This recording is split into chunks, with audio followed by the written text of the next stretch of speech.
பரலோகத்தில் இருக்கிற தேவன் நமக்காக இந்த பூமியில் இறங்கி வந்து சாபத்தையும் பாவத்தையும் நீக்கி நம்மை வாழ வைத்த தெய்வம், நம்மை விடுவித்த ஆண்டவர், நம்மை ரட்சித்த ஆண்டவர். ஹல்லேலூயா, ஹல்லேலூயா. பரிசுத்த சந்ததி என்ற ராஜரீக கூட்டம் என்ற அந்தஸ்தை நமக்கு தந்தாரே. ஏன் கையை தட்டக்கூடாது ஆண்டவருக்கு? இந்த வசனத்தில் நமக்கு சொல்லப்பட்டிருக்கிறது. ஆமென், ஹல்லேலூயா. பரலோக தேவனே, பராக்கிரமம் உள்ளவரே, சொல்லுங்க. பரலோக தேவனே, ஹல்லேலூயா. பராக்கிரமம் உள்ளவரே, ஹல்லேலூயா.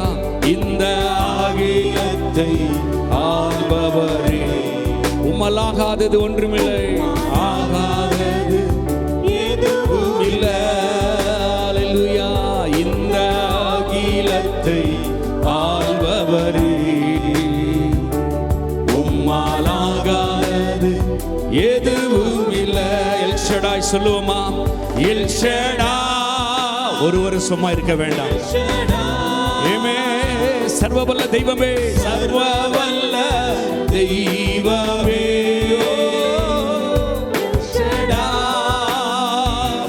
L Shaddai. Yes Lord, you are almighty God. உம்மை நாங்கள் உயர்த்துகிறோம். We worship Lord. உயர்த்துகிறோம், வாழ்த்துகிறோம், வணங்குகிறோம். ஹல்லேலூயா. உம்மை உயர்த்துகிறோம், வாழ்த்துகிறோம், வணங்குகிறோம். யெகோவா நிசியே, யெகோவா நிசியே. கடந்த 10 மாதங்களும் வெற்றியுள்ள ஒரு வாழ்க்கை வாழ உதவி செய்தாரே. ஆமென். திரும்பி பாருங்க, எத்தனை ஆச்சரியம். ஹல்லேலூயா. எல்லா சூழ்நிலையிலும் வெற்றி தந்த தெய்வமே, உயர்த்துகிறோம், உயர்த்துகிறோம். ஆமென். வாழ்த்துகிறோம், வணங்குகிறோம், உம்மை உயர்த்துகிறோம். ஹல்லேலூயா. வாழ்த்துகிறோம், வணங்குகிறோம். துதி உமக்கே, கனம் உமக்கே, புகழும் மேன்மையும் ஒருவருக்கே. சொல்லுவோம். துதி உமக்கே, கனம் உமக்கே, புகழும் மேன்மையும் ஒருவருக்கே. நல்லவரே என் இயேசுவே, இயேசுவே. நான் பாடும் பாடலின் காரணரே, நல்லவரே என் இயேசுவே. நான் பாடும் பாடலின் காரண. நன்மைகள் எதிர்பார்த்தும், நன்மைகள் எதிர்பார்த்தும் உதவாதவர், ஏழையாம் என்னை என்றும் மறவாதவர். நன்மைகள் எதிர்பார்த்தும். பிரியமானவர்களே, எங்கெங்கோ நன்மை எதிர்பார்த்தோம், ஆனா அடைக்கப்பட்ட வாசலா இருந்தா ஒரு புது வழியை நமக்கு திறந்து ஆசீர்வதித்தாரே. உமக்கே, கனம் உமக்கே, புகழும் மேன்மையும் ஒருவருக்கே. துதி உமக்கே, கனம் உமக்கே, புகழும் மேன்மையும் ஒருவருக்கே. உமக்கே துதியும். சொல்லுங்க. உமக்கே புகழும், உமக்கே என் இயேசுவே. எல்லாரும் சேர்ந்து சொல்லுங்க. உமக்கே துதி, உமக்கே புகழ். Yes lord. உமக்கே கனம் என் இயேசுவே. எல்லா ஆவியில 2 நிமிஷம் எல்லா ஆவியில துதிங்க. ஓ ராமானியம் தரபலப ஷபரபலப கபரபலப ஓ ராமானியம் தரபலப. தேவன் ஆவியா இருக்கிற அவரை தொழுதுக்குள்ள ஆவியோடு உண்மையோடு கூட. ஓ Rama லிபியம் தரபலப ஷபரபலப கபரபலப. In the name of Jesus, glory, glory, glory, glory, glory. ரபா ஹalleluya. நல்ல வாய்களை திறந்து இந்த ஆராதனையில நன்மை உண்டாகும். கர்த்தருக்கு நன்றி செலுத்த துதிக்க ஆராதிக்க கட்டுகள் உடைக்கப்படும். நான் விசுவாசிக்கிறேன். ஹalleluya. அவருடைய நாமத்தை தொழுது கொள்கிற இடத்துல தான் வல்லமை இருக்கிறது. ரபா ஹalleluya. ஓ நன்றி ராஜாவை ஸ்தோத்திரிக்கிறோம் ஆண்டவரே. ஓ ரபா ஹalleluya, ஹalleluya. பரிசுத்த ஆவியானவர் எங்கள் மத்தியிலே உலாவிக் கொண்டிருக்கிறீர். நல்ல ஆவியிலே நிரம்பி. Praise the Lord. ஆண்டவராகிய இயேசு கிறிஸ்துவின் இனிய நாமத்தினாலே ஸ்தோத்திரங்களை வாழ்த்துக்களை தெரிவித்துக் கொள்கிறேன். டிவி நேயர்களுக்கு என் அன்பின் வாழ்த்துக்களை தெரிவித்துக் கொள்கிறேன். கர்த்தருடைய ஆவியானவர் நம்மோடு கூட இடைப்படுவாராக. கர்த்தருடைய வார்த்தை இன்றைக்கு தேவனுடைய வார்த்தைக்கு ஆதாரமாக ஆதியாகமம் 22ஆம் அதிகாரம் 14ஆம் வசனம் நான் வாசிக்கிறேன். Glory to God. ஆபிரகாம் அந்த இடத்திற்கு யெகோவா ஈரே என்று பெயரிட்டான். அதனாலே கர்த்தருடைய பர்வதத்திலே பார்த்து கொள்ளப்படும் என்று இந்நாள் வரைக்கும் சொல்லப்பட்டு வருகிறது. என் அன்பு சகோதர சகோதரிகளே, ஆண்டவருடைய வார்த்தை நன்றாக கவனிக்கணும். ஆபிரகாமை கர்த்தர் ஆசீர்வதித்து ஆண்டவர் 75 வயதில் வாக்குத்தத்தம் பண்ணி 100வது வயதில் அந்த வாக்குத்தத்தம் நிறைவேறுகிறது. கர்த்தர் அவனுக்கு ஆபிரகாமுக்கு ஒரு நல்ல ஆண்டவர் ஒரு மகனை ஈசாக்கை கர்த்தர் தந்தார். அந்த சூழ்நிலையில ஆபிரகாமுக்கு ஒரு சோதனை காலம் வந்தது. அப்படின்னு சொன்னா ஒரு விசுவாச பரீட்சை. ஆபிரகாமிடத்துல ஒரு விசுவாச பரீட்சை இருந்தது. அந்த விசுவாச பரீட்சை என்ன? அது பயங்கரமான ஒரு சூழ்நிலை தான். ஆனால் அது ஆபிரகாமுக்கு, அது எல்லாருக்கும் போல அல்ல. அங்கே ஆண்டவருடைய வார்த்தை, இந்த காரியங்கள் நடந்த பின்பு தேவன் ஆபிரகாமை சோதித்தார் என்று பார்க்கிறோம். எப்படி எனில் அவர் அவனை நோக்கி ஆபிரகாமே என்றார். அவன் இதோ அடியேன் என்றான். அப்பொழுது அவர், உன் புத்திரனும் உன் ஏக சுதனும் உன் நேசகுமாரனுமாகிய ஈசாக்கை நீ இப்பொழுது அழைத்து கொண்டு மோரியா தேசத்துக்கு போய் அங்கே நான் உனக்கு குறிக்கும் மலையில் ஒன்றின் மேல் அவனை தகன பலியாக பலியிடு என்றார். தகன பலியாக இடு என்றார். என் அன்பு தேவச்சனமே, நன்றாக கவனிக்கணும். கர்த்தருக்கு என்று ஆண்டவர் எது பிரத்யேட்சமாக அவருக்கு பிரியமோ அதை செய்யும் போது நல்லா கவனிக்கணும். ஆபிரகாம் தேவனை பிரியப்படுத்தும்படிக்கு தேவனுடைய வார்த்தைக்கு கீழ்ப்படிந்து உடனடியாக செயல்பட்டதை நாம் பார்க்கிறோம். இன்றைக்கு அநேகருடைய வாழ்க்கையில ஒரு பெரிய ஆசீர்வாதம் நம்ம கையில வந்த உடனே ஒருவேளை ஆபிரகாமுக்கு ஈசாக்கை கொடுத்து கர்த்தர் ஈசாக்கை பலியிடும்படி கேட்டிருக்கிறார். அது எல்லாரும் போல அல்ல. ஒருவேளை உங்களுக்கு ஒரு மேன்மையான ஆசீர்வாதத்தை உங்களை தேடி வரும்பொழுது சில நேரத்தில் அந்த ஆசீர்வாதம் உச்சக்கட்டத்தில் நம்முடைய வாழ்க்கையில் இருக்கும்போது அதையே நம்ம பிடித்து கொள்வோம், அதையே நேசிப்போம், அந்த ஆசீர்வாதத்தின் மேலேயே நம்ம கண் இருக்கும். ஆனா கர்த்தர் பார்க்கிறார் பாருங்க. ஈசாக்கை கர்த்தர் பலியிடும்படி கேட்கும்போது ஆபிரகாமுடைய இருதயம் எப்படி இருந்தது யோசித்து பாருங்க. ஆனாலும் தன்னுடைய ஆண்டுடைய வார்த்தைக்கு செவிசாய்த்து ஆபிரகாம் அதிகாலையில் எழுந்து தன் கழுதையின் மேல் சேனம் கட்டி தன் வேலைக்காரர்கள் 2 பேரையும் தன் குமாரர் ஈசாக்கையும் கூட்டிக் கொண்டு தகன பலிக்கு கட்டைகளையும் பிளந்து கொண்டு தேவன் தனக்கு குறித்த இடத்துக்கு புறப்பட்டு போனான். 3 நாட்கள் பிரயாணம் பண்ணி அந்த மோரியா மலையில தேவனுக்கென்று பலி செலுத்தும்படி தன்னுடைய ஏக சுதன், ஒரே மகன், அன்பின் மகன், பலி செலுத்து, உன்னுடைய நேசகுமாரனும் ஏக சுதனும் நீ அழைத்து கொண்டு போய் பலியிடுன்னு சொல்லும்போது விவரித்து சொல்லுகிறார். ஆனாலும் ஆபிரகாம் விசுவாசத்தில் உறுதியா இருந்து, ஆமென், ஆண்டவருக்காக நல்லா கவனிக்கணும். நிறைய பேர் விசுவாசமா இருக்கிறேன்னு, ஆனா ஒன்றை ஆண்டவருக்காக இழக்க எத்தனை பேர் ஆயத்தமா இருக்கிறீங்க? நான் கேட்கிறேன், உங்களுடைய நேரத்தை கர்த்தருக்கு கொடுக்கிறீங்களா? அதிகாலையில் எழுந்து தேவ சமூகத்தில் உங்களை, ஒருவேளை இந்த புதிய ஏற்பாட்டு காலத்தில் இருக்கிறோம், ஸ்தோத்திர பலிகளை ஏறெடுக்கும். பலி என்பது ஈசாக்கு பலியிடுவது மாத்திரமல்ல. இந்த காலத்தில் நீங்க ஸ்தோத்திர பலிகளை ஏறெடுக்கிறீங்களா? ஆண்டவருக்கு நன்றி செலுத்துகிறீங்களா? ஒருவேளை பழைய ஏற்பாட்டில் ஆபிரகாமுக்கு இப்பேற்பட்ட சோதனை இருக்கலாம். அந்த சோதனையே எப்படி ஜெயித்தார் பாருங்க. ஆண்டவருடைய ஒரு அனாதி நேசம், பாசம், அன்பு, ஐக்கியம் இருந்தது. அப்படினாலதான் அல்லேலூயா. அந்த இடத்துல பாருங்க, ஆபிரகாம் தன்னை முற்றிலுமாக ஒப்பு கொடுத்தான் என்று பார்க்கிறோம். 12ஆம் வசனம், ஆண்டவருக்காக முற்றிலும் அர்ப்பணிக்கிறவனாக இருந்தான். எத்தனை பேர் நீங்க ஆண்டவருடைய சமூகத்தில் வேதத்தில் சொல்லப்பட்டிருக்கிற வார்த்தையின்படி 12ஆம் அதிகாரம் 16ஆம் வசனம் பாருங்க. 12ஆம் வசனத்தை வாசிக்கிறேன், 12ஆம் வசனத்தை வாசிக்கிறேன், கவனிங்க. ஆதியாகமம் 22:12. அப்பொழுது அவர் பிள்ளையாண்டான் மேல் உன் கையை போடாதே, அவனுக்கு ஒன்றும் செய்யாதே, நீ அவனை புத்திரன் என்றும் உன் ஏகசுதன் என்றும் பாராமல் எனக்காக ஒப்பு கொடுத்தபடினாலே,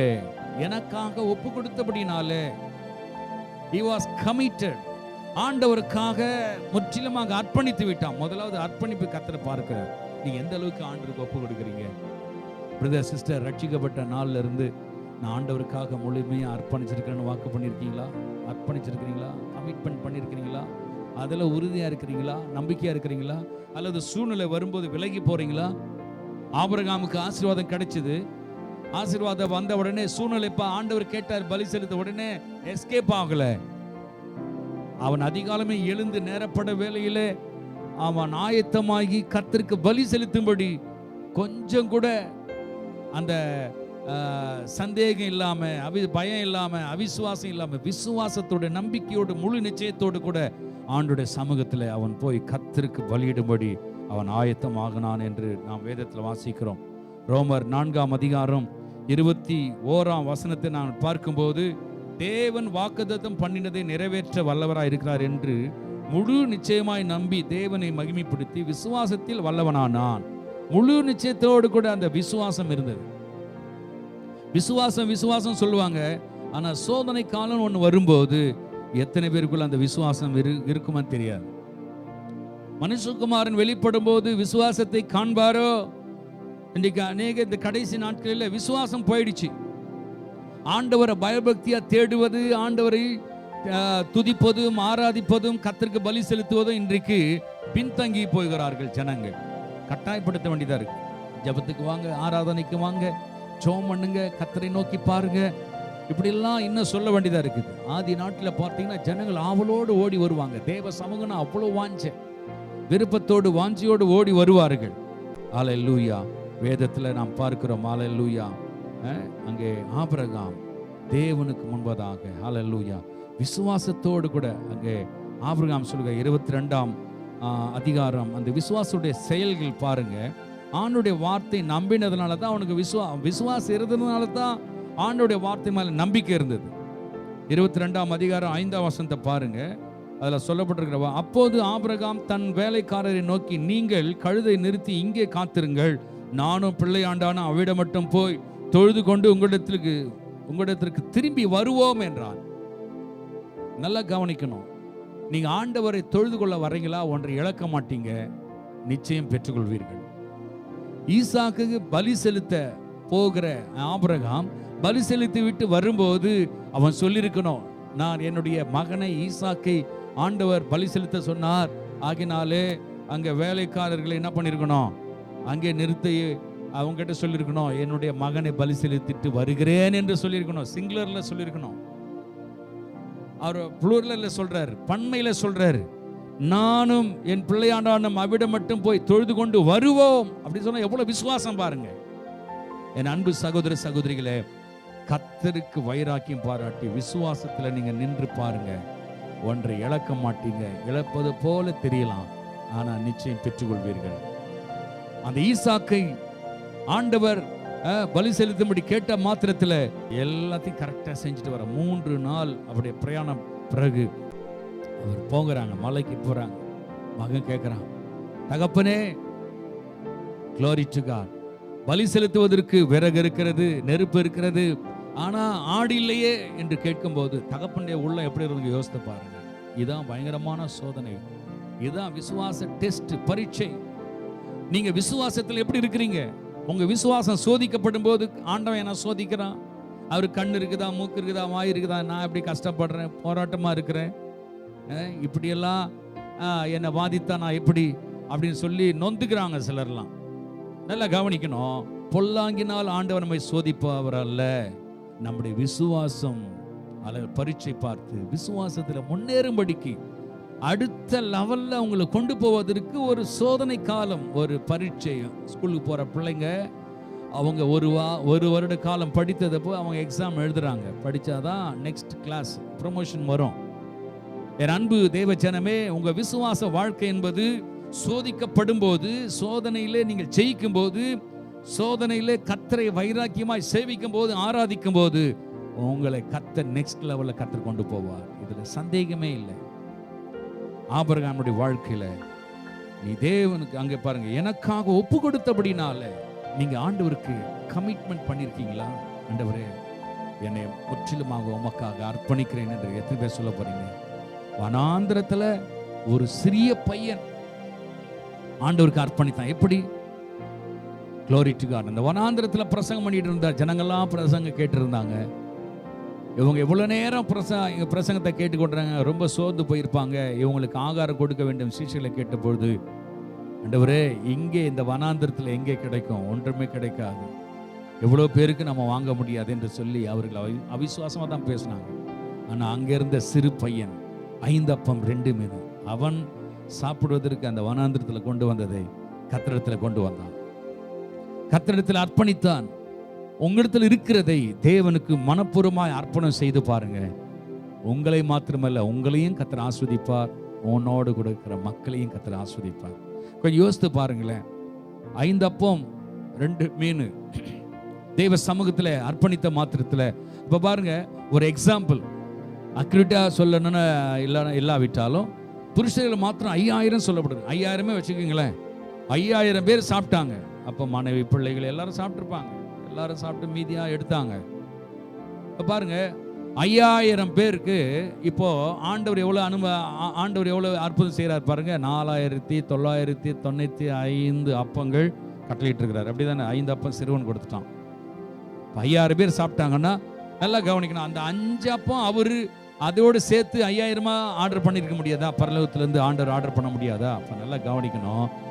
அந்த சிறுமையிலிருந்து, அந்த சின்னதிலிருந்து ஒரு பெருக்கத்தை கர்த்தர் உண்டு பண்ணுகிறார் என்பதை நாம் பார்க்க வேண்டும். அல்லேலூயா. நல்லா கவனிக்கணும். ஆபிரகாம் ஒரு மகனை ஈசாக்கை அர்ப்பணிக்க அவன் உற்சாகத்தோடு, விசுவாசத்தோடு, முழு நிச்சயத்தோடு கூட, விசுவாசத்தோடு கூட கர்த்தருடைய சமூகத்தில் அர்ப்பணித்த பொழுது, அல்லேலூயா, இன்றைக்கு நம்மெல்லாம் பேசப்படுகிறோம். ஆபிரகாமின் சந்ததி. அல்லேலூயா.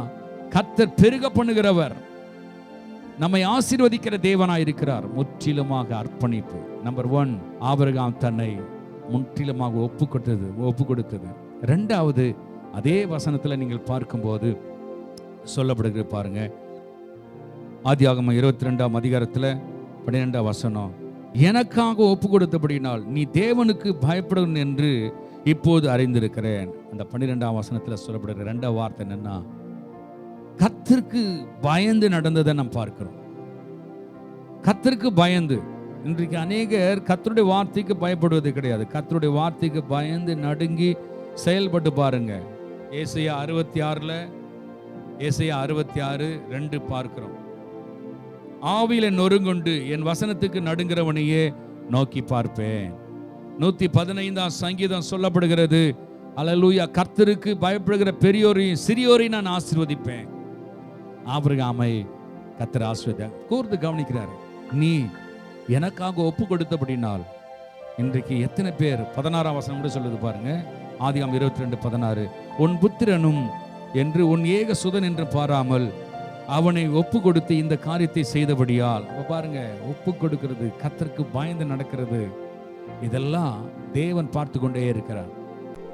மற்றவங்க பார்க்காம இருக்கலாம், தெரியாமல் இருக்கலாம்.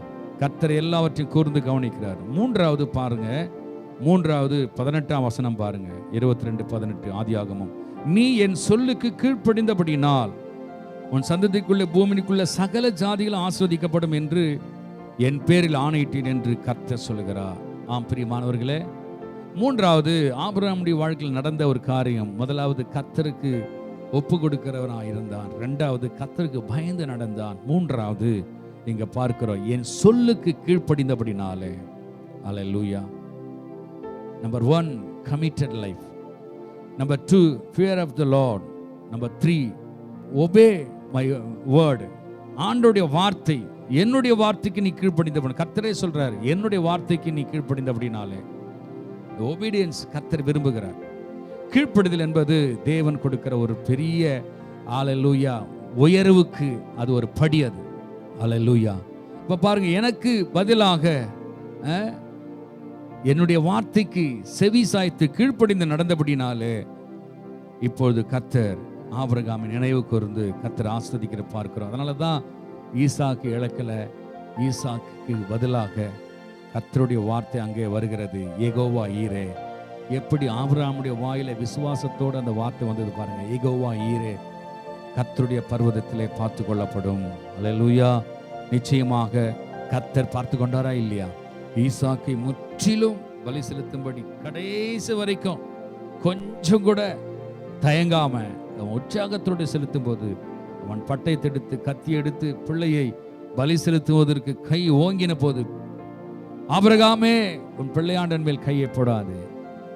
ஆண்டவர் சொல்றாரு, நீ உன் ஏக சுதனம் உன் நேசகுமாரன் என்று பாராமல் எனக்கு ஒப்பு கொடுத்தபடினால், இரண்டாவது என் வார்த்தைக்கு நீ பயந்து இருக்கிறபடினால், மூன்றாவது என் சொல்லுக்கு நீ கீழ்ப்படிந்தபடினாலே, அல்லேலூயா, இதோ பலிக்கான ஆட்டை அங்கே வைத்திருக்கிறேன். ஈசாக்குக்கு பதிலாக அந்த ஆட்டை பலி செலுத்தி எப்படி விசுவாசத்தோடு ஆபிரகாம் அறிக்கை செய்தானோ, நானும் என் பிள்ளையாண்டானும் போய் அவிடம் மட்டும் போய் தொழுது கொண்டு வருவோம் என்று சொன்னார்கள். அதே வார்த்தை கர்த்தர் அங்கீகரித்து ஆபிரகாமை கர்த்தர் ஆசீர்வதித்தார். இன்றைக்கு ஆபிரகாமின் ஆசீர்வாதம் சொல்ல போனால் பூமி தாங்கக்கூடாதபடி கர்த்தர் ஆசீர்வதிச்சிருக்கிறார். என் அன்பு தேவஜனமே, இந்த புதிய ஏற்பாட்டு காலத்தில் நாம் சொல்ல போனால் ஆண்டவராகிய இயேசு கிறிஸ்து நம்முடைய சொந்த குமாரனையே அனுப்பி தந்தார்.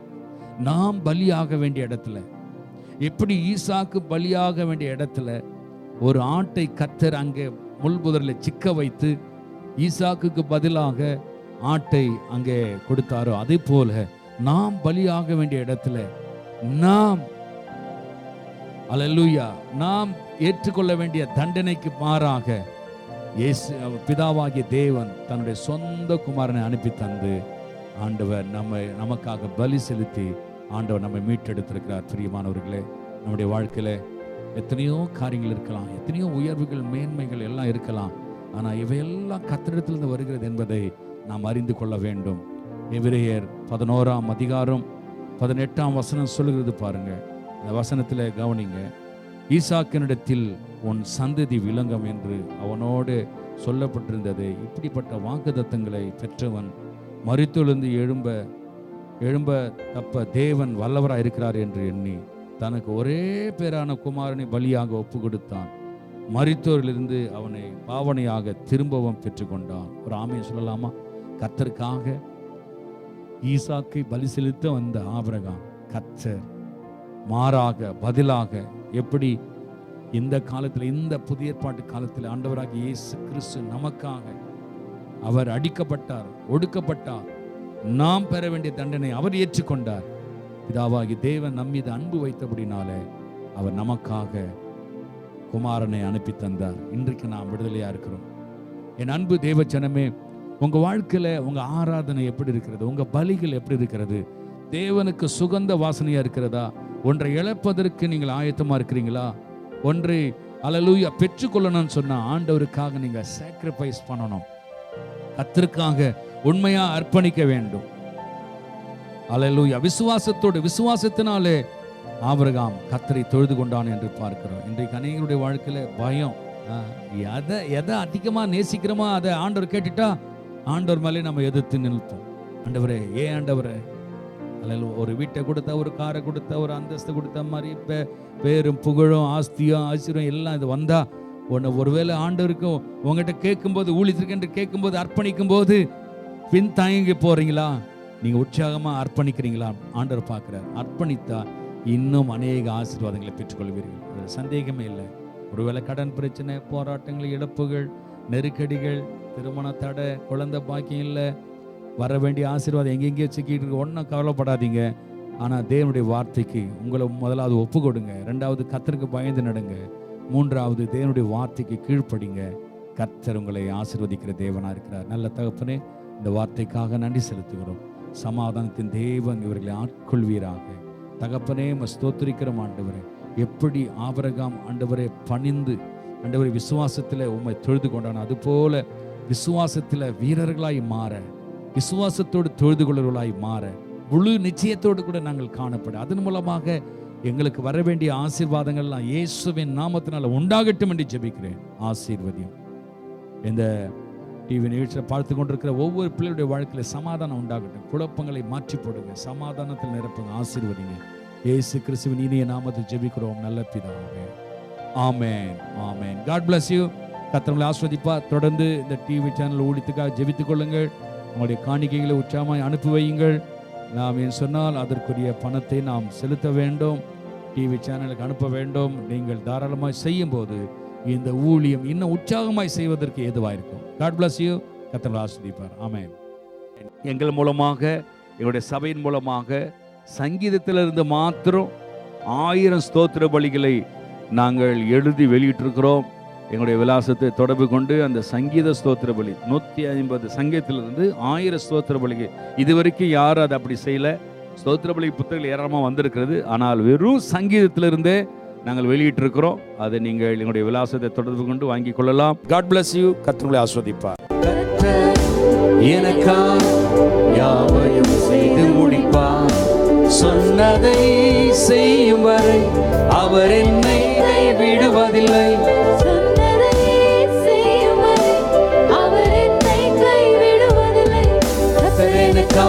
கர்த்தர் எனக்காய் யாவையும் செய்து முடிப்பார்.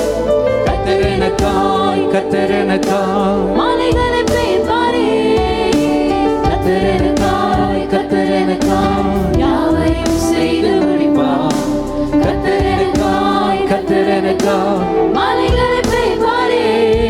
சொன்னதை செய்யும் வரை அவர் என்னை கைவிடுவதில்லை. சொன்னதை செய்யும் வரை கர்த்தர் எனக்காய்